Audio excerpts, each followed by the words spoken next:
The Detroit Lions just outsmarted the rest of the NFL. Brad Holmes is doing it again. PFF has proof of this. They put out top 25 players under the age of 25. And we'll go through this, but what you'll see in this list is that the Detroit Lions have 5 players in the top 25. The next closest team is the Texans, and they have 3.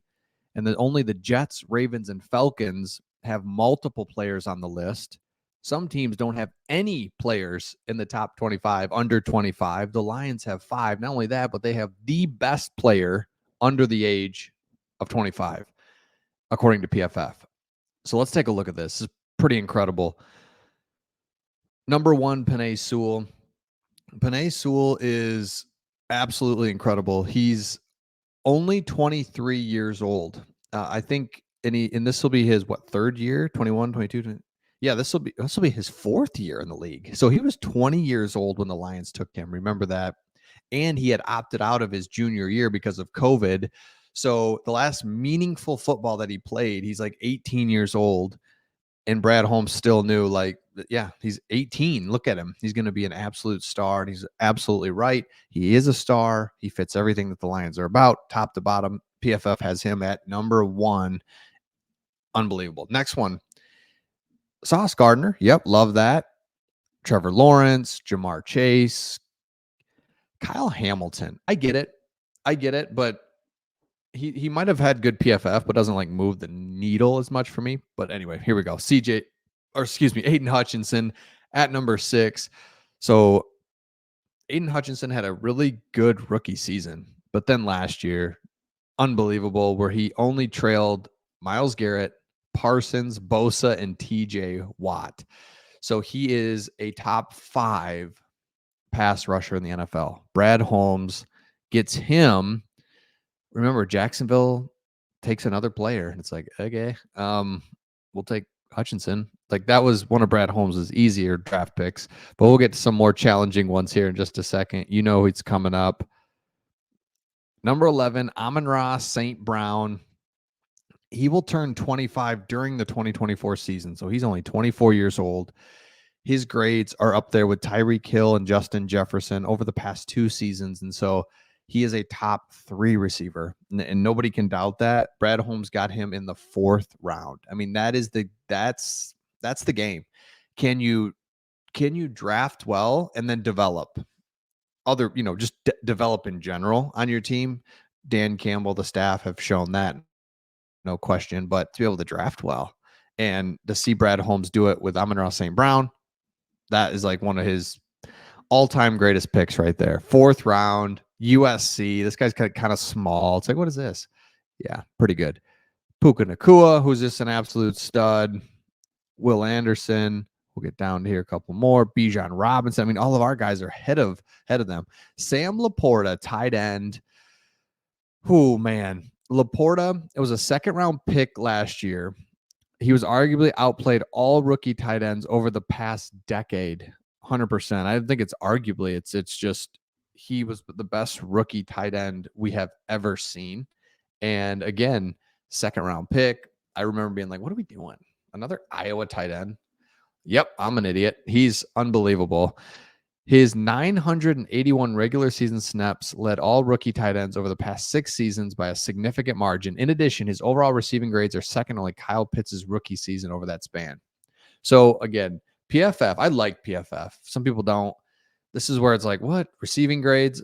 I mean, clearly LaPorta's yeah. I mean, there's some different factors. LaPorta's unbelievable and awesome. Next one, Jahmyr Gibbs. While he had a limited role initially, remember, you got to remember how much crap Brad Holmes took from everyone else. The NFL's it's Brad Holmes I'm smarter than you. I am smarter than you, and watch this.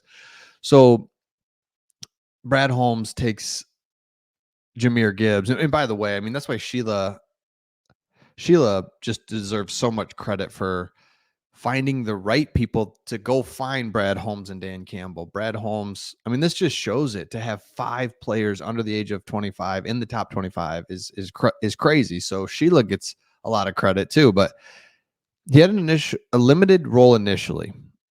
Remember that. Then He returns from injury and he received a 78 PFF overall grade, which ranked 11 amongst running backs, while his 82 rushing grade was 7th at the position. So this is where PFF kind of even misses it here. When you watch him, his explosiveness, his contact balance is unbelievable, and it's really fun to watch. And so his grade, yeah, because he just didn't get a lot of carries. He did. He got some good carries, but he's splitting with David Montgomery, which is all by design. And so his PFF numbers are probably not going to pop like they should based on what you're seeing out there on the TV. Like you're just like literally watching him. Then they rounds it off with Kyle Pitts. Now you pair that with another A+ offseason. So PFF went through and ranked everybody's offseason. And they just gave some high level thoughts here. And I think it's just, as now we get into OTAs, we can really just say, okay, this is where we're at. They bring in DJ Reader. For me, that's the quiet one where we're like, we knew we were excited at the time, but we kind of forgotten about it. Carlton Davis. I mean, these are pros. You lose CJ Gardner-Johnson. Get out of here. I mean, I loved him at first, and then he literally doesn't play the whole time, and he comes back and he runs his mouth, and it's like, dude, get out of here. Jonah Jackson, tough loss, but we can't pay everybody. Like, that's straight up. See ya.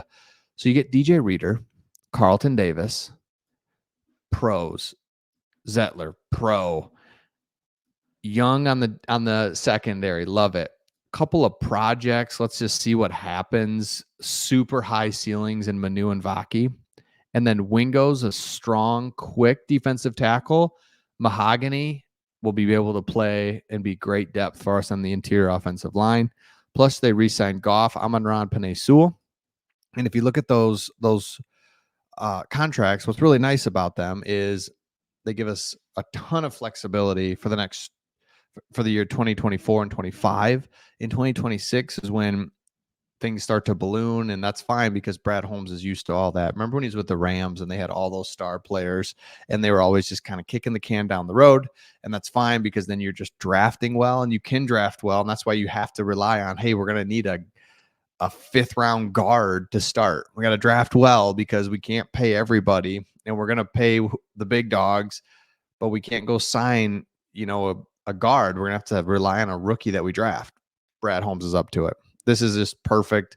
The Lions are going to play meaningful football for, a long time. It just doesn't it seem like NFL is crazy and you never know, but it feels like quarterback's locked up who's young. Like Goff feels like he's 33, he's 28. So the next 3 years for sure, 4 years, Goff's there. The core is there, only getting better, continue to draft well. So let me know your thoughts in the comments, and we'll see all of you on the next one.